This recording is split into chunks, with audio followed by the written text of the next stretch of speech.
Hello and welcome to another edition of the In the Money Players podcast. Nahu Mikey P. Mike Pribozie here. We're going to look at Del Mar Turf Festival. So we got 3-day Turf Festival, and who better than somebody's going to show up for the Del Mar Turf Festival out in California. Jackson Muniz from the HHH fame, Horse Player Happy Hour fame this fall.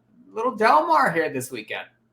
Yeah, I'm excited. I love the Turf Festival. Every year we get some, a good mix of shippers and the West Coast horses duking it out, and this year's no exception. I think all the fields came up pretty good, pretty competitive, so I'm excited for it. We're going to take a look at races on Friday, Saturday, and Sunday. So if you're interested in the Turf Festival, look at all these stakes this weekend. Starts on Friday here, November 29th, day after Thanksgiving. Grade 2 Hollywood Turf Cup stakes going 1.5 miles, Jackson. This is a pretty interesting race here. Lots of speed, I thought, for a 1.5 mile event. Yeah, I love this race. I really hope that Cabo Spirit stays in here because, like you said, he's just going to add fuel to the fire. I think there's going to be a lot of speed. The number 6 Fearless Soldier is going to go. 911 Turbo is going to go from the outside. And then there's a lot of others that do their best work, not too far behind. Dicey Mochar has been forward lately. Divine Propos does his best work close. Even a horse like Rock Emperor is usually pretty close too. So, and GoldenEye on the outside. I really narrowed it down to 2. I thought it was either the favorite Truly Quality on the outside or number 9 Balnikov. And the Truly Quality can win absolutely. It's a brutal post. The 11 hole is tough. Going 3 turns at Del Mar, he's going to have some trouble. He's probably going to come from way out of it. And again, he can win, but I'm going to try to take Balnikov because he's going to be 3 times the better, 3 times higher price. And I just think you can make excuses for his last few. Last time at San Anita, first of all, he's 0 for 9 now at San Anita. I think he's only hit the board once for whatever reason. This horse, he's really good. He wins everywhere. He's won at Keeneland, I believe. He's won at Pimlico. He's won at Golden Gate. If he just does not do well at San Anita. And that last race was a complete merry-go-round. Just toss it. No one closed. When a horse like Gold Phoenix couldn't make up any ground that day and then came back and still got 4th in the Breeders' Cup, you can just toss all the closers that didn't show up. So toss that last race. The Del Mar handicap, he ran really well. That was another race. There was no speed. He was pretty far out of it considering they went 51.5, and he nearly got there. He was a neck behind Gold Phoenix again, who again came back to finish 4th in the Breeders' Cup. So if he can get any kind of trip, it seems like he's going to. There's a lot of speed. Just save ground, make that one run. He'll be motoring down the lane late.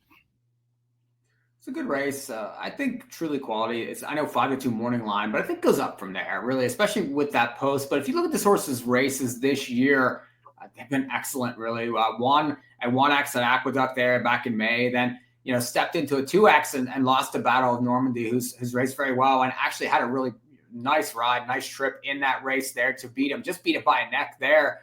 Shipped to Colonial and was able to win. Now, that was a 4-horse field, but Web Slinger is a really nice horse. And then went to Woodbine. So this horse just traveling all over the place. From the 13 post was able to win, going 1 mile 3/8. Now shows up here. The outside's tough, but I do think that he is in excellent form and really shapes up very well versus these horses. I do think he's a use. I like Rock Emperor. I know he's 8 years old. I do think that he's had tough trips this year, and he's capable. Now, he hasn't won in a long time, and he might be an underneath type, but he just keeps showing up, and maybe one of these days things might break his way here going this distance. So I do think that one could be a use. And then maybe a little Dicey Mochera, more as a B type for me. Just speedy. I know that he's a California type. He's another one that hasn't won in a long time, but he's going to be in the right spot here. There's speed in the race, but he's raced well against Johannes. He's raced well against Gold Phoenix. Probably should have won that race on August 31st and just got picked off late. So he's capable here. And another one that maybe I know he's 4-1 morning line, but could maybe drift up off of that. So a wide open race here. Really lots of different races you can go on Friday here in this 1.5 mile Hollywood Turf Cup. Let's go to Saturday. And there's 3 stakes races here on Saturday at Del Mar for this Hollywood Turf Festival. If I see if I can get my PPs to work here, that'd be ideal. Let's see, 20. So 3 turf stakes for Saturday. Starts in race 5, a Jimmy Durante stakes to start, Jackson. Grade 3, 2-year-old fillies going 1 mile. Where are we going to go here? Yeah, big field, really competitive, and you got all these prices in here. I wound up on the favorite. I think Super Speed should be pretty tough. Went up against a pretty good field on debut, sprinting at 5 furlongs, got the job done that day. She's not supposed to be a sprinter, so I think it was impressive that she was able to win. Then came back in the juvenile fillies turf over the summer at Del Mar, and no shame in getting second to Thought Process, who's probably our best turf filly we've had in a long time as a 2-year-old. And she was well clear of the rest that day. I mean, she was so clearly second best that they tried getting her into the Breeders' Cup Juvenile, didn't draw in, but they were able to run on the undercard, went against the boys. She was 5-1, I think, second choice. So she was expected to do some pretty good things. And just the trip just did not work out. I mean, you're going to see the run line in the comments, just as brutal trip, and it was. She had no chance. She's back in with her friends. This is a much, much, much softer field. Picks up Pratt, middle, drawn towards the middle. If she gets any kind of trip in here, she should be pretty tough because she can be somewhat forward and she can also finish pretty well. So I'm all about Super Speed. One price I do want to use is Shilflied, who ran against Thought Process well on debut for Gallagher, who does not have him cranked up, but I thought she showed some ability that day and then just put it all together last time. She got a pretty good trip in that race, but she came wide around the bend, was green in the stretch, and still drew away by 3 lengths. I mean, 3 lengths on the turf is a pretty significant margin. She did it the right way. Should appreciate getting back to a ratted ground and drawn well on the inside, towards the inside. Should be pretty tough in there as well at a big price. I don't know if you'll get 15-1, but anything, in the 8-1, 10-1 range seems pretty fair to me. Yeah, those are my top 2 in here as well. And Shilflied, number 5, 15-1 morning line. Now Hernandez goes elsewhere here, but you get Thiago Pereira, who could certainly bring a long shot in, and he's hot right now. He's 8 for 39 at the meet so far. I thought this horse race really good last time. If you watch that replay, just as she pleased around the turn to engulf the field and then went away nicely. She might still be a little bit green. I do think that there's improvement here. She's very interesting here, especially at a price. And then Super Speed is very obvious. And that race last time, if you watch that replay, this horse was wanting to go, was bet versus the boys there, and just kept running into a brick wall every 2 seconds. Really no chance whatsoever there. So 5 and 8, I do think you could maybe, look at some prices like the 1, the 4, and the 12 for underneath slots, but 5 and 8 definitely play very well in the Jimmy Durante on Saturday at Del Mar. Well, let's move to the Grade 2 Seabiscuit. It's race 7 on Saturday. They're going a mile and a 16th, and I was all about Chad Brown redistricting here. 3-1 morning line. And I won that. If you watch that last race, really, this horse was favored. He was favored in there and just gets stuck. It says blind switch, and it just had nowhere to run. It had to come around in the stretch and ended up flying late. And the winner had flown there. Really got the jump. Now you get Pratt. You get a field that is full of West Coast type horses. Now this is a tough race, and maybe might be a little shorter price than I want, but I do think that this horse plays very well versus these. I could see the 3 Seal Team. I could see the 4 Zojo in here at 15-1 morning line. I could see the 6 Mi Hermano Ramon. I thought maybe got held up last time and maybe could have won the lure. I know you like prices here, Jackson. Where'd you go? Yeah, I'm drawn. I like the horses towards the inside because this mile to 16th start, it's in the chute, and it's a really quick start in the chute. The outside horses usually have a really tough time winning here. The stats are really, really poor for them, so they need to overcome a lot to win from out there. I do like the 3 Seal Team for Richard Mandela. Total prep last time, off a year layoff. This has been the target all along, so I'd expect him to run pretty well. But he'll be short price, so going to use him, but hoping we get the 4 home Zio Joe 15-1 for Doug O'Neill. He's done absolutely nothing wrong since coming back from the break. He's just getting faster and faster and faster. Keeps improving. Drawn well on the inside and can be forwardly placed, but he can also finish a little bit. So I like that versatility on this turf course. And then the horse right to his outside as well, number 5, Astronomer. Hasn't quite gotten there this year, but he runs really well. He's figures make him a pretty competitive horse against this group. Again, should be forwardly placed. Probably he might be the speed if Master of Fox Sounds does not go again like he did last time. So if he can get brave on the front end, he could be really tough at a price. Yeah, nice race there. Grade 2 Seabiscuit. Right in the middle of that pick 5 for Saturday at Del Mar. Let's go to the last race on Saturday. Grade 1 Hollywood Derby. Straight 3s, 3-year-olds going a mile and 1/8 here. And Grade 1, we'll bring them out here. Nice full field, Jackson. Where'd you end up? Yeah. I usually am a big fan of take the East Coast horses against the West Coast turf horses in here. But I just, with Carson's run, I'd like him to be a little bit more of a separator. I just didn't feel like looking at, common form lines. He looks about the same as the others. On figures, he's about the same as the others. I know he's a grade 1 winner. I know he's got a massive kick, but if he's going to be a short price, I wanted to try to beat him a little bit in here. The top choice would probably be the 8, a Titlan. I don't know how to say it. For John Sheriff's, Hector Barros, just a horse that seems to be improving. Got a big kick. He loves his turf course. He likes to make that one run. I think the one race he ran poorly was La Jolla when they tried to put him really close to the lead. I'm expecting him to be a little bit further back today. He finally put it all together last time against a few of these, and he should be a good price in here. Hector Barros, I mean, he just rides his turf course so well. It doesn't matter what post he's from. He could be in the 14 post. He dives straight to the rail, saves every inch of ground. And if it opens up, it opens up. So I love those jockeys that do that. It's going to give him the best chance at a price. Formidable Man is definitely used at 9-2. This has been the target all along. He wins at Del Mar. He's 3 for 3. And, he was a length behind Trickery in the American Turf. Trickery's, in my opinion, might be the best 3-year-old we have out here on the grass. So good. He makes plenty of sense. Should be forward. And then the 2, Rothschild, who, he was only nose behind Carson's run. He's going to be 5 times the price. And maybe not with Pratt riding, but he should be at least 10-1, I'd have to imagine. Another that should be forwardly placed, can finish a little bit. Going to have to get back to that good form he showed this summer, because last time he didn't do anything, but I want to give him the chance to do it if he's going to be a solid price. Yeah, I know Carson's run's going to be the favorite here, but I do think that he's very well meant, and his last 4 races are just fantastic. Especially, it was against the track in the Nashville Derby there at Kentucky Downs, and was able to win that, the Aqueduct race on October 5th. Just sat in last and took him whenever he was ready. And he has that huge turn of foot. Now, can he, acclimate to this West Coast turf course? I do think he can. The fact that they're here, this isn't a big Clement move necessarily to show up here unless he's ready to win. So I do like him. I can see the 6, though, Formidable Man. I do think that one is racing very well. I love McCarthy. Just getting better. Shows up here after a little bit of time off. He's 3 for 3 over this turf course. He's going to get the right trip. He's going to be mid-pack. And, he just won the Del Mar Derby going a mile and 8th back in September. So he certainly fits versus these. And then another East Coaster, Donegal Momentum, I do think is a use for me. Since getting to the grass, 2 straight wins, nice nose win at Saratoga there. And then showed up at Aqueduct in a listed stake and took him wire to wire. Got a 91 buyer in that race. That was a nice race there. And they were never catching him going a mile. He probably is going to be in front here. Is going to take some catching.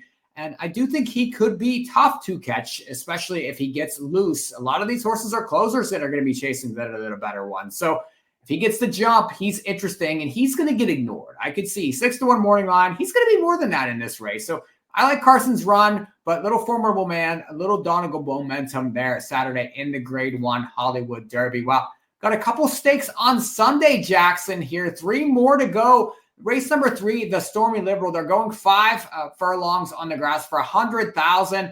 I was interested in Just Nails, who's we were talking offline, has turned into a really nice racehorse at 5 years old. Yeah, she's finally putting it all together. And last time she ran huge last time on the Breeders' Cup undercard, and she loved this track, so she makes a lot of sense in here. I just think there's a lot of speed. I mean, between Sassy Nature, you got Noble Reflection, you have Slider, you have Unconquerable Keen, Boss Sully. All these horses want to be forward. They want to go to the lead. So I was hoping someone from off the pace is going to get the job done, like Just Nails. We don't have the morning lines yet, so I don't know what kind of price she's going to be, but I definitely want to use her.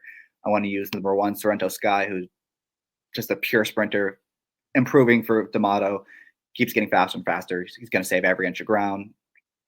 Should be pretty tough in here if he runs back that last race.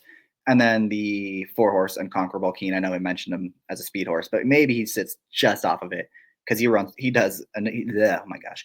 He is another one that is just a 5 furlong specialist. He's at his best going 5. 6 is too far for him. So if he can get the right trip, he should be tough in here too. Yeah, if you want a closer, maybe the 8 Johnny Padres, one that has shown up against some of these bigger ones here, and just has a huge kick. Now 5 furlongs might be a little short for him, but has 3 wins at the distance and is capable. These last couple of races really has had no chance the way the race has shaped. So I do think that if you're looking for a closer, that one could be interesting there on Sunday in the Stormy Liberal. Let's go to race 5 on Sunday. Grade 3 Cecil B. Demele Stakes. Going a mile here, and this is 2-year-olds again going for 100,000. Jackson, where'd you end up here? I love a horse in here, and again, we don't have the morning lines yet. But if Scipio is going to be 2-1 or something, that might be a play where my entire bankroll for the day is on the horse, and she wins, great. And if not, oh well, because I think she'll be super tough. You have Clock Tower, who's going to be fast. Pally Kitten's going to be fast in here. And the Kale's Angel's quick. I mean, I think that someone's going to go a Clock Tower. That's going to be a quick pace.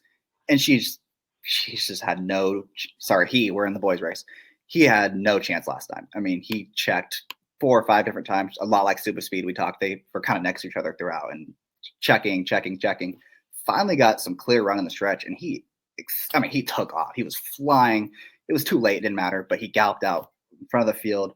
Huge kick.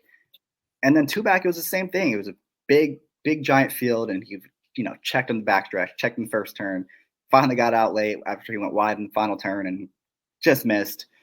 I think he's going to really appreciate this smaller field where he's not going to have anywhere near as much traffic, theoretically. Again, I think I mentioned there's a lot of speed. He picks up Pratt. He's got the best numbers in here. I just think he's sitting on a win. He looks tough to me. Yeah, I like Clock Tower for Wesley Ward.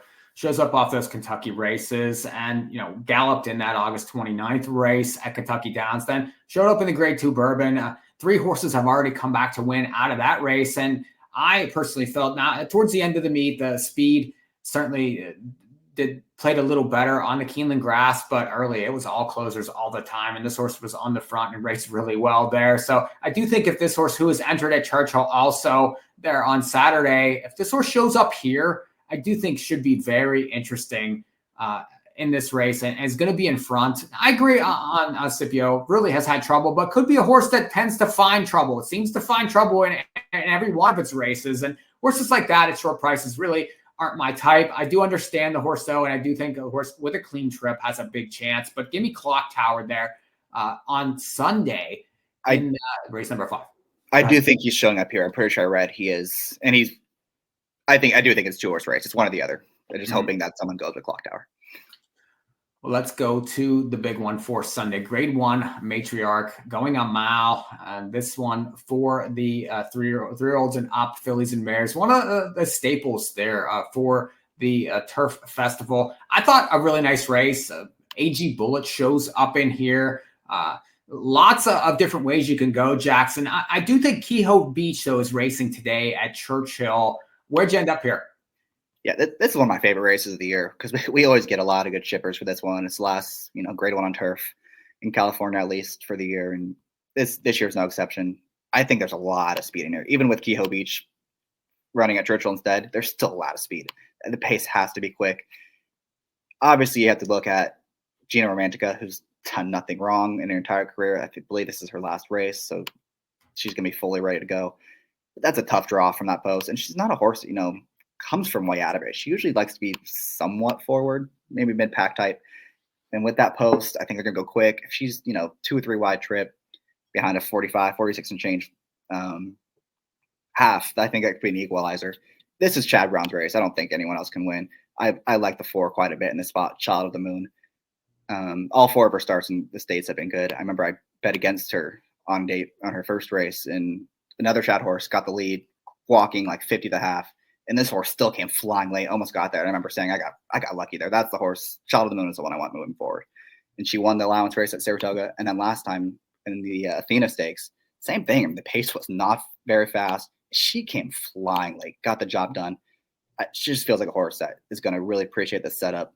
Closers have been doing really well the entire meet at Del Mar. Again, we're doing this before morning lines, but if she's 6-1, 7-1, that seems like a great price to me because I think she's got a really good chance in here. Yeah, I do think that one is interesting. My thing about Gina Romantica, she loves Keeneland. I mean, just her races at Keeneland are so much better than any other. Not that she can't race anywhere else. I mean, she's popping 100 buyers at Saratoga and raced in the Breeders' Cup Mile last year. So she's a Grade 1 animal in a Grade 1 race, and she's hard to look past in this race. I do think that AG Bullet is an interesting entrant in here. I thought she raced really, really well in that Breeders' Cup turf sprint. That's really not necessarily her game against the boys there, was off the pace. She likes to be up front. She raced very well to be third, beating a neck in that race. I really liked her effort there. And then now she shows up back here, going a mile, inside post, going to be in front, going to have to be difficult to pass. So I do think that she's a use for me. The horse, the 6 horse, it's a Moofy. I like this horse also. If you look back to the Woodbine race on October 5th, came from pretty far out of it to win at 14-1. I had Lasix in that race, but then I thought raced okay at Del Mar on November 2nd in the Gold Jakova. It's a closer. You mentioned there's going to be a lot of speed in here. Well, she's going to be from the back. I do think she's going to be a huge price. I like this jockey. I just think that she's a price that I want to use in this race. And I do think the 12, Nadette's another one, maybe an underneath type again, raced in that same race that Dan Smartley up at Woodbine on October 5th. Another one that's going to be a huge price. You mentioned Hector Barrios getting the call. This horse has been ridden by Julian Lepper the past couple starts. Off the pace, is going to need a meltdown, but I do think is interesting, especially for multis when all the Chads are going to take money. That's a really nice addition in the Matriarch on Sunday. Yeah, it's loaded. I can't wait for it. Well, Hollywood Turf Festival, Jackson, you said you're going to be out there at least a couple days. You really can't resist these graded turf races here. No, it should be a lot of fun. I'm going to be out there Saturday, maybe Sunday too. Sunday I'm going to be on I don't know if it's on the simulcast show, but it is on their social media with Frank Scantoni before the races. So we're going to be doing that. Really looking forward to it because these races they're awesome. Can't wait. That's awesome. I love hanging out with Frank. He's a lot of fun. So I'm not sure how much you've done with him, but he's a great guy. Really love a lot of fun to talk horses with. Yeah, he's awesome. So that's awesome. I'm definitely going to catch that. Well, this has been a production of In the Money Media. Enjoy the Del Mar Hollywood Turf Festival. We'll see you guys next time. Enjoy the weekend. Thanks, Jackson. Thanks, Mike.